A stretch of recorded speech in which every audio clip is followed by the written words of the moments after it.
know why you say goodbye. I say hello. Hello, hello. Hello, hello. Okay.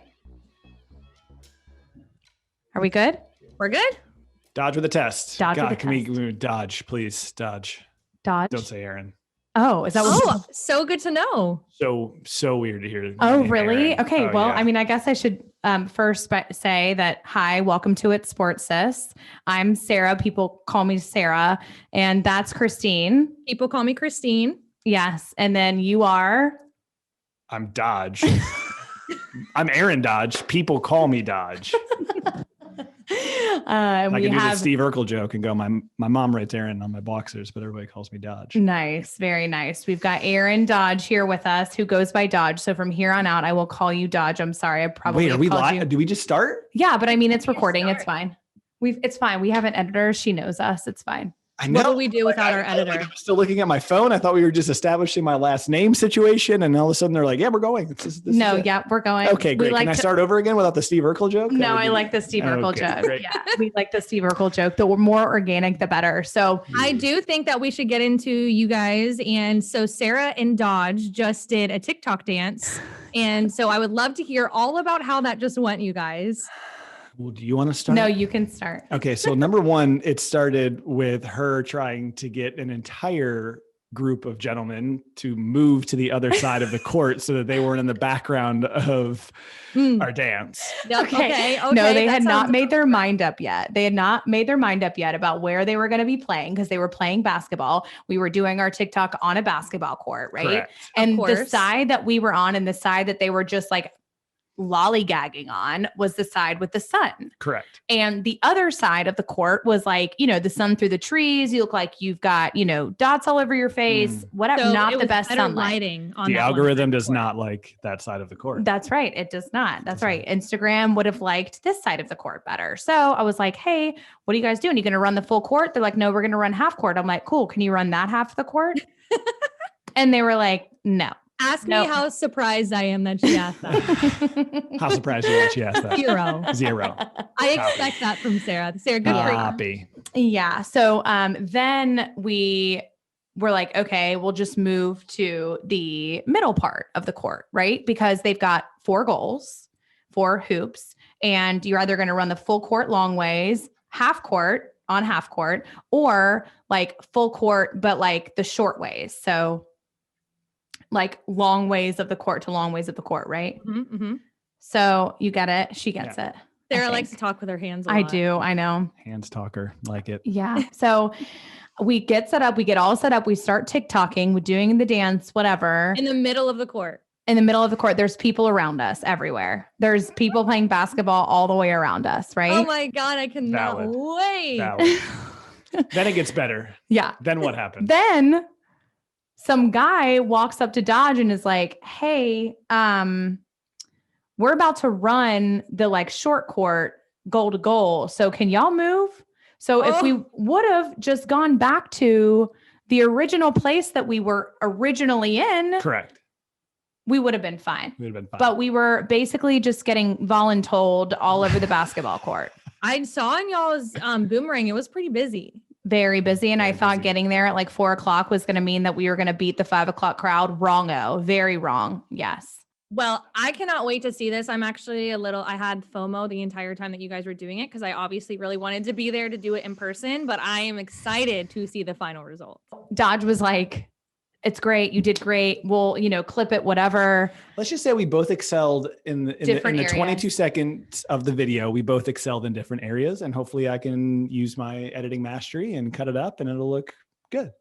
Oh, it's going to be perfect. I'm nervous. I'm excited for the squad to see it too. So I know. And I think we're going to have it on Thursday morning. That's whenever podcast drops. So that's perfect. I know. That's what I said. He was like, when do you want to post it? And I was like, whenever. He was like, but ideally, I was like, Thursday. Is that too short of a time frame? He's like, nope. I got you. So, okay. So we obviously did TikToks together. We introduced you, but we brought you on our sports podcast because your background is very, very sports heavy. Very sports heavy. Which I found out after the fact, after I feel like I asked you to collab. I didn't actually realize that you were involved so much in sports. Yeah, I wanted to collab because I have a lot to talk about. Yes. So no, I love what you guys are doing. And so I was when I saw especially when you guys are in Charlotte in my city, I was like, this is perfect. I don't know that they've had the kind of experience that I have on the podcast before. So I'm happy to talk. I just got back from my alma mater talking to their recreation and sports management class about what I did in the sport that we're about to talk about. Yes. And so I like talking about myself. That's first things first. And we love your alma mater. Coastal Carolina University in good old Conway, South Carolina. Shouts out, baby. Yes, we have talked a lot about Coastal Carolina, specifically during football season this year because of how successful their football team was. I went to game day, which I know I told you about when Coastal Carolina upset BYU. I was there in person. Jealous. I had the full Coastal Carolina experience. We hung out in Myrtle Beach all weekend. I mean, it literally was like... He's married to... Oh, that's right. My husband. Married to a Chanticleer. I know. I told you that. Yes, my husband went to Coastal Carolina. So there's just something about you teal coastal boys that I'm attracted to. It's Teal Tuesday. It is Teal Tuesday. Do you wear teal every Tuesday? I don't. You don't. I just was like, this. What a coincidence. This shirt is close enough to Charlotte. I knew we were dancing on TikTok, so it was more of a wardrobe thing than an actually Teal Tuesday. Got it. Okay, so I love that you love to talk about yourself because the next thing that we're going to talk about is all about you. So yes, you. So you went to Coastal Carolina and you were back there talking about, your history and what you've done. So tell us what you've done, who you've worked for. I mean, it's a very impressive resume. So let's brag on you a little bit. Braggadocious. Let's do it. Graduated from Coastal Carolina in 2008, which makes you guys realize how old I am now. So I'm, 34. But yeah, I got out of school. Right in the middle of the recession. And so I was like, how do I differentiate myself from all these thousands of resumes that are going to be applying for all these jobs? So I made a video DVD on why the New Orleans Hornets should hire me. Hilarious. Made it on my digital camera, like Dell. Snail mail. I sent DVD, baby. I still have it. It's on my Facebook. I'm happy for you guys to put it in the show notes. Happy for you to put in the show notes. Have to take some clips. Done and done. And sent that over to the New Orleans Hornets, and it came across the desk of a guy named Alex Hamilton, who was the full-time intern at the time. And he was like, we should probably hire this guy or just interview him because he made an entire DVD on why we should hire him. So I have to ask you before we move on, because that's just like 1/100th of what you've done. But were you a Charlotte Hornets fan? I was actually growing up. Okay, you were growing up. I swear I had a black starter jacket. Yes. It was just the best. It was like, and it was just because the teal was too much. And then they had this all black. It's actually very similar to the throwback Charlotte Hornets jacket I'm wearing right now. But it was, I was a Larry Johnson, Muggsy Bogues, Alonzo Mourning, Glenn Rice fan. The OGs. I actually, this isn't the best part of my story, but I'm pretty sure that my parents forged a letter from Larry Johnson to me. Oh, it's like Santa Claus. Yeah. Larry Johnson was like Santa Claus to you. I was like, that's my dad's handwriting. That's not him. That's so cute. Okay, so you obviously were just as devastated as all of like us who were local Charlotteans of the team moving down to New Orleans, right? Yes. But you still wanted to go work for them? So I was a little too out of the game to really like get hurt by that. Okay. And then also turn around and 3 years later after they moved there, I got employed by them. So because a team in New Orleans didn't exist. So I mean, I of course I was not too upset about that. The other caveat, I don't want to get too long-winded because I have a lot of stories. The other caveat is a lot of the people that I worked with in 2008, 2009 in New Orleans were a part of the organization because of Hurricane Katrina pushed it to Oklahoma. Okay. So some of the people that were employed and hired me and worked with me were from Oklahoma. And if, it's one of those natural disasters. You're not like there's not very much good coming out of Hurricane Katrina. Right. But because they went to Oklahoma, some people that I worked with and some of my mentors and some of my closest friends to this day were only employed by the Hornets because they went to Oklahoma City for a couple of years and played there. Wow, so God. silver lining on all of that. But I was excited to be to move down there as a 21-year-old single guy. Oh yeah, what a place to live. That's when Kobe walked around the corner for the first time. The air fell out of my lungs. I almost ran into him. I was like rolling t-shirts. I was gonna say, how close were you? And I was rolling t-shirts at like 10 a.m. He was coming out of practice, and I just like went to the restroom, and we almost collided. And I was like, oh my gosh, sorry, Mr. Bryant, sir. Sorry. And it was just like crazy. I'm like, I'm on the court. I was like, if my foot's in the wrong place and LeBron comes down on it, like I'm gonna be all over the news. That's when I was just like, oh my gosh. And then the other thing that was the biggest part about being on the court was the sheer magnitude and size of Dwight Howard was just like, oh, his arms are something. And he comes out for at. pregame workouts in like the tightest Under Armour. Oh. Like, yeah, he likes to wear white too because it really accentuates his muscles. Yes, yeah, I'm here for it. I mean, I appreciate the muscles, the crazy hairstyles he's been rocking recently. Yeah. And for those of you that are listening who don't know, Dwight Howard did play in with Charlotte. He was with the Lakers. Is now. He went somewhere and he just got his championship ring from the Lakers. Yes, I know. Him and another player. He's Pistons. No, he's with a random team. Anyway, he's been bouncing all over the place, but he's definitely a veteran in the NBA. So definitely a huge deal. But the 76ers. Thank you, Christine. Thank you. Welcome. Okay. So back to your internship with the New Orleans Hornets at the time. Yep. So you mentioned that you were on the court. So what were you just doing any and everything for them? Just getting experience? Yeah. So my department was called game presentation. So that's when you come to a game, that's everything that's everything that's not the basketball and the actual like physical stadium. But when you step foot into the arena and you hear music on the concourse and you hear a DJ scratching pregame and you hear the MC and you see the dancers and you hear the national anthem and you see the halftime act and there's a funny video of the players trying to do karaoke with each other, like all of that was my department. Oh. So like that was everything. So we were the non-blink contest. They like play recently, like the Hornets games. They've been like getting them on camera, and it's like who blinks. Who blinks first? The blink first. Who blinks first? That's interesting. They always do like the dumb little trivia. I really enjoy those. So good. Yeah. Glad to hear that. Bravo for you and your whole team for putting that together for fans like myself, for sure. Yeah. Okay. So as an intern, I was rolling t-shirts, carrying the dunk mats on and off the court during timeouts, selecting contestants, doing all that kind of stuff. Very cool. I fell in love with it immediately because it was creative. It was like, how can we incorporate this restaurant in New Orleans into the game somehow? Yeah. And how could we take a corporate sponsor and make it interesting, and what kind of trends are going out? I proposed the Jersey Shore cam. So we like made a camera about all of us. Like that's how old this was. It was 2008, 2009. It was like, so we did like the Jersey Shore cam. I think Jersey Shore is still in. I think they're on season now like 13. They all have like kids. They're back. 2009 is whenever they were like, that was it. That was it. That was it. So yeah, it was just like, it was fun. It was creative. I was working around all these players. I was, getting to be in a new city. Wow. And then, what an amazing job right out of college. I know, right? I really lucked out. So how long did you do that for? How long were you with? So I was a part-time game night intern for one season.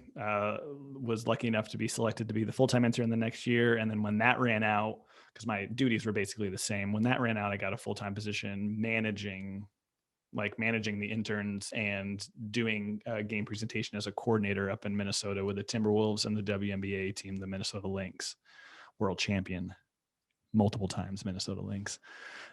Should have worn my championship ring on here. I could have. Toot. Yeah. Yeah. So that's awesome. Okay. So what did you do when you were up with the Timberwolves?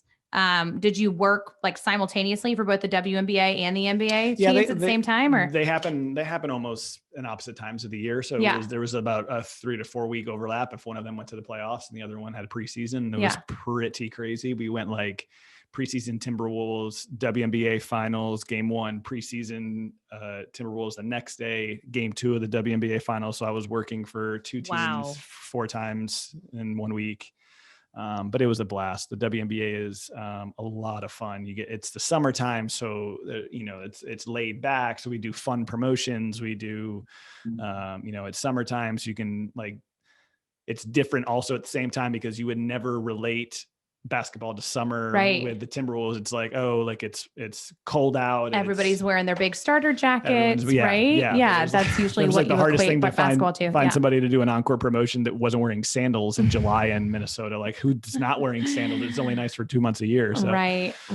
That makes sense. Okay. So we're going to come back to your WNBA because that's kind of what we want to focus on today. Sure. But once you left the Timberwolves and the WNBA, did you move to Charlotte? Moved to Charlotte. Okay. Yep. And I was doing other full-time gigs. That's when I stepped out of the NBA. Yeah. Stepped out of a full-time role with the NBA, but I knew the individuals at the game presentation department here at the Charlotte Hornets, and they reached out to me and said, we're looking for somebody to support us on a game night role. Would you be interested? And I said, of course. And so I was working, and all my 9 to 5s was 9 to 5 and 5:01. I left there and slammed a sandwich and ran over to the arena to get downloaded on what was happening in the game, for the doors to open at 6:00, for me to be ready, to go at 6:20. You did both. I did both. Yes. You're insane. Wow. That's absolutely crazy. I honestly to me. cannot imagine. So when did you prep? Sleep. Okay. That too. Yeah. Sleep, eat, No. prep. The prep was easy. And it had to be easy. That was the only way that they were going to allow me to come on. It's just I had to be able to download what was happening in under 10 minutes. And so it was just this time out, we're doing this. We need 2 contestants. They need to be between this age. And then if you can go at this time and go get the halftime act and bring them out. And then once they're, the MC's got to go up to the 3rd floor. So make sure you take that elevator and Did you work? Did Fly Tie and Jacinda, were they the Bobcats then or the Hornets? They were the start of the Hornets. So they had Okay. really good chemistry at an event called BuzzFest, which was the welcome back of the Hornets. Yes. And so the Hornets saw an opportunity for them to host simultaneously. And then they, and that was my first year as well. I'll never forget, for those of the people that know Fly Tie, my boss was like, for this first event, if you could just work with our new MC, his name's Fly Tie. And I was like, excuse me. And he's like, his name's Fly Tie. I was like, does he have a real name? It's it's Derek. And I was like, doesn't make any sense. And I refused to call him Fly Tie. So I'm just going to call him Derek. And he's like, no, his name, his show name and radio name is Fly Tie. I was like, I'm not going to call him Fly Tie. Why? I don't know. It just bothered me that some guy. But I just mean why did he choose Fly Tie? If his name was Derek. It's a long convoluted radio story. Got it. He had an alter ego called Ty. Okay. And so they called him Fly Tie. So got it. But I'll never forget. I was like, you're like, I refuse. I'm calling you Okay. So I want the tea. Do you know? Okay. So were him and Jacinda together? Oh God, I can't comment on this. Yes. I can't comment on this. I'm getting put on the spot. Okay, so for Jay and Fly Tie, if you ever hear this, I love you. Yes. Okay. So for those of you that don't know, Fly Tie and Jacinda are both the MCs for the Charlotte Hornets. She is the female, he is the male.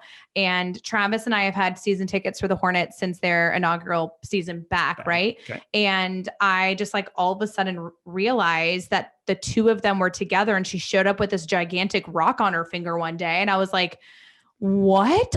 I was completely shook. And so in true creepy Sarah fashion, I started digging, and there's nothing on it. So I need the tea. Oh gosh. Well, the tea is they had us all fooled for a long time. Yeah. When Jacinda would be she would say nah, man, that's stupid. So she would say that kind of stuff to Fly Tie. And I was like, she really don't like him. But then they're both just amazing Christian human beings. They fell in love with each other. They fell in love with God together. And it was just, it was so heartwarming. It was crazy. And I got to see all of it behind the scenes. I'll never forget somebody that worked in the department goes, I think they're together. And I was like, I don't think they're together at all. She puts him down all the time. Exactly. She is like, you're short and you didn't deliver that line right. Him. And it's like the elementary school where you're pitching your crush. Somebody from the marketing department goes, but man, I saw him carrying her bag yesterday. And I was like, oh, the bag carry. Bag drop. They're together. That's, when they are. He's in love. In item. He's in love. That's right. He's in love. And she showed up randomly to a game with her engagement ring on. And they had sent me a picture like 3 days prior. And Jacinda said, look who stopped by for Thanksgiving. And it was Fly Tie. And I was like, oh, that's cute. What a nice guy to take time away from his family to go over to her house to see her on. You like, still didn't know. Still didn't know. And I am like standing next to them and I see her, everybody saw her ring that day. Like I said, it was massive. And I see her ring and I was standing next to them and they sent me a text message that said, we're engaged. And it was in between a timeout and I go like this. What? And I had to go to the back for a little bit. I was like, oh my gosh, this is crazy. But I'm glad to hear that everybody else behind the scenes was just as shocked as we were as fans, because Travis was like, Sarah, there's so much more important content that's happening in this actual basketball game. And all you can talk about is Jacinda's ring. I'm like, that's new.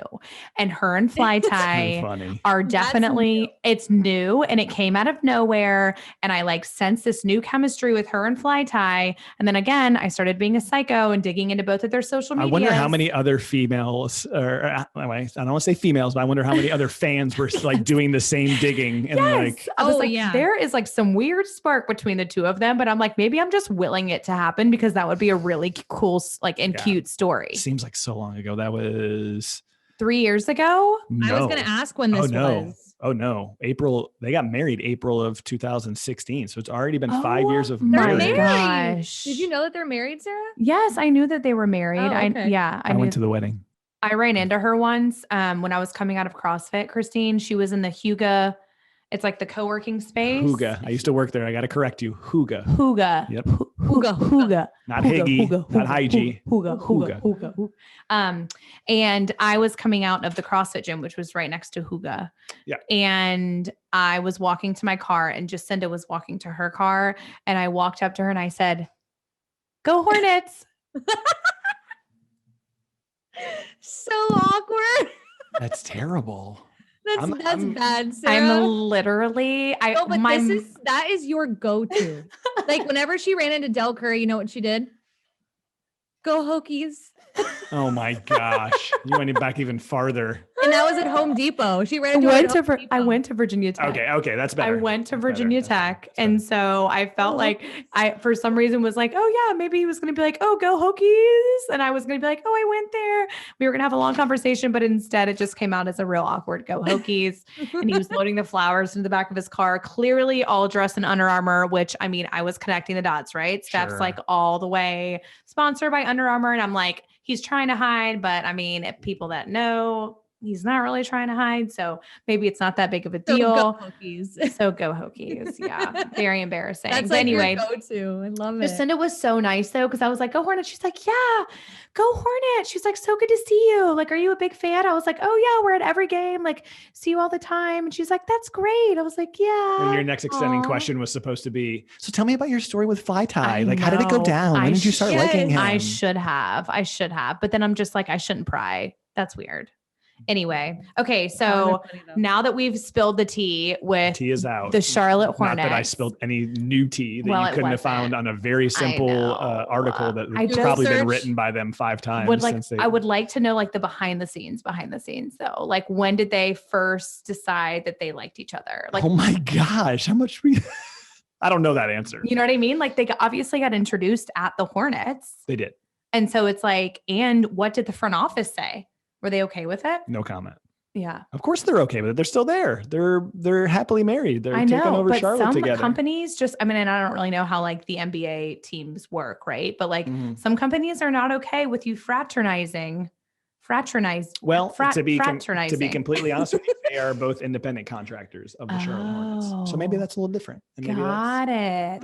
Maybe that's the love loophole for the whole situation. I'm happy for them. I'm very happy for them. Love them. Okay. Love you, Jay and Fly. So because I'm definitely sending you this clip for sure. Definitely texting you this on Thursday. Between 27 minutes and 34 minutes, we talked nothing but about you in your life. Remember that awkward girl that you ran into outside of Huga?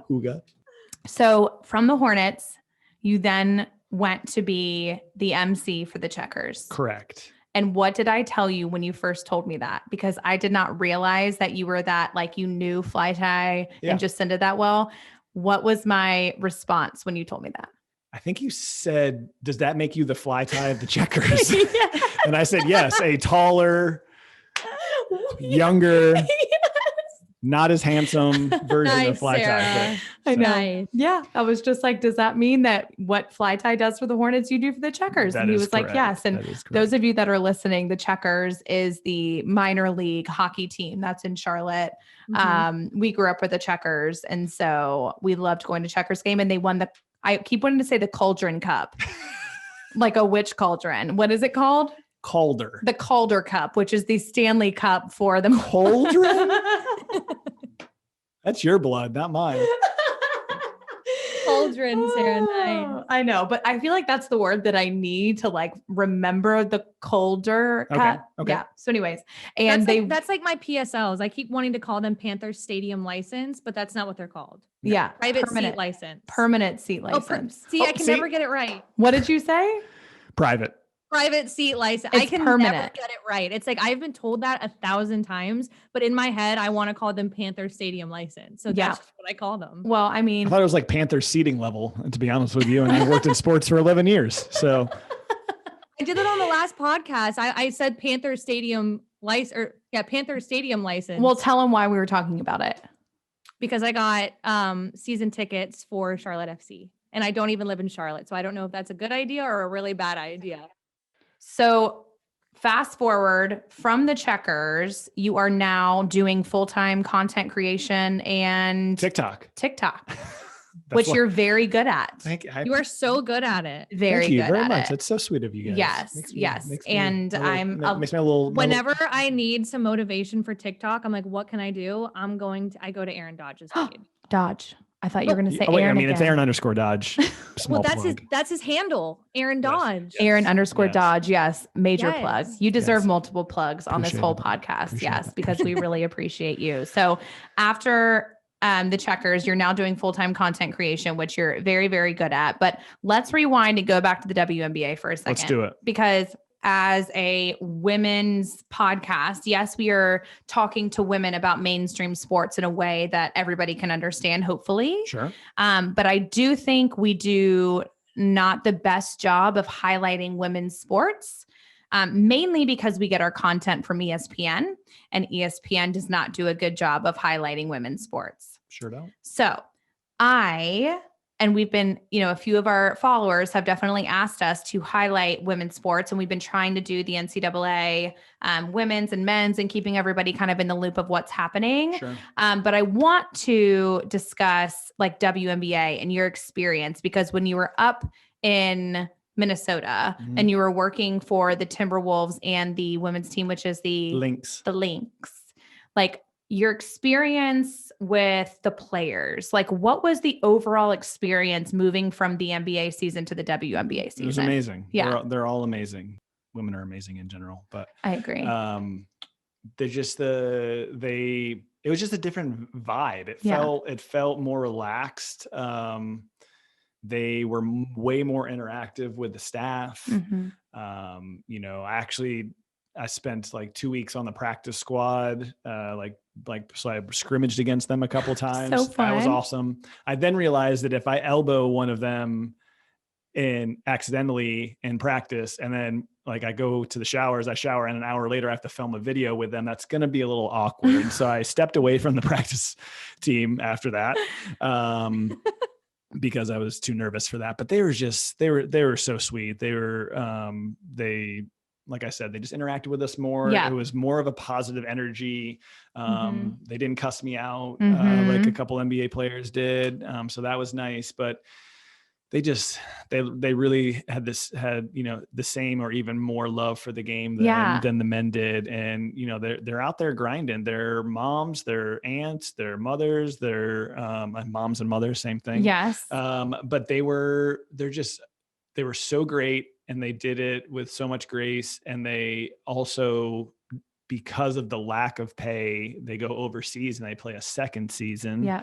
which, I mean, I know that those companies over there are running businesses, so they're doing nice things over there as well. But like, how sweet could it be if you could make what the NBA players make and not have to play twice as many games just to make just a fraction. Yeah. Right. Yep. And I think, the reason why I wanted to focus on this is because everybody agrees that women and NBA players and men NBA players should at least make something comparable to each other, Sure. correct? But what can we do to make that happen? And the answer is watch, go to games, support them, Yep. and just be a part of the sport. Because unfortunately, like I said, if you constantly watch ESPN, you're not going to get the highlights, right? So you've got to do a little bit more due diligence. And Christine, like I said, kind of shame on us for not providing those schedules and providing the times of when they're on TV and where to watch them and when to watch them. And can you go to a game? But I do think it's going to be our goal for this year to really highlight the WNBA season and give game and all women's sports too. Yes, all women's Definitely. sports. That's right. Give game times. And then if there's options to go, get tickets, go, anything that you can do to support the movement.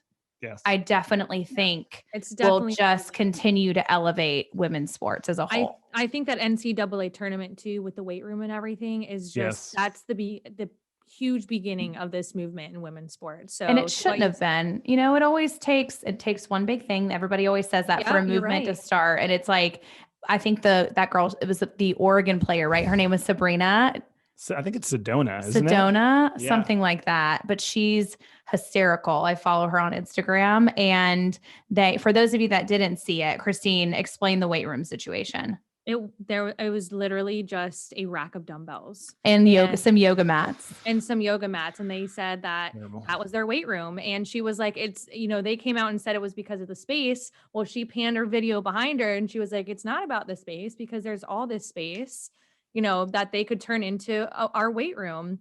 And obviously the men's weight room for the NCAA tournament was just like pristine. Yeah. It was stacked. I mean, they had 50, the weight racks in there. Squat racks. Thank you. Squat racks. They had many dumbbells, all the yoga mats. I'm sure they had trainers and masseuses and all different types of things. And so the argument is, and the NCAA hasn't come out and said this, but the argument is that the NCAA men's basketball makes the NCAA much more money than the NCAA women's does. Yeah. And like I said, shame on us, because it's our fault, because not us three, I think us as a whole, as people in the sports industry, for not supporting the women's sports like we support or talk about the men's sport. So I think seeing that weight room definitely was a movement, hopefully for everybody, but really for Christine and I to be much more supportive about women's sports, NCAA, women's NBA, WNBA, women's soccer. I'm trying to think what other women's sports there are. Lingerie football. I mean, I'm here for lingerie football too. Okay. Yeah. I mean, whatever sport a woman wants to play. I mean, Sarah, whatever. Women's golf. Yes. There you go. I think that's all the questions I know. Did we hit down. everything? I think so. Yeah. We good? Yeah. Dodge, you have been a pleasure. Thank you so much for joining us on, I was going to say week 25, but this is really week 25, our bonus episode. So yes. Thank you for joining our bonus episode. Of course. And for all of you listeners, just go ahead and subscribe to our podcast, follow us on Instagram, and we will see you next week. Oh, follow Dodge on Instagram at Aaron_Dodge. Is that right? That is correct. Aaron_Dodge on TikTok and Instagram. You will not be unentertained. Let's just say that. That's right. One of the best dancers in the game, for sure. And he'll give you a lot of inspo too. If you're ever in a rut with what to do on TikTok, go follow Aaron's. Oh yes. Subscribe to my TikTok Tuesday email. Okay. Yes. Oh, TikTok Tuesday. Yeah. There you go. We're on it. All right. Well, thank you again. We appreciate it. We'll do again soon. Yes. Okay. Bye.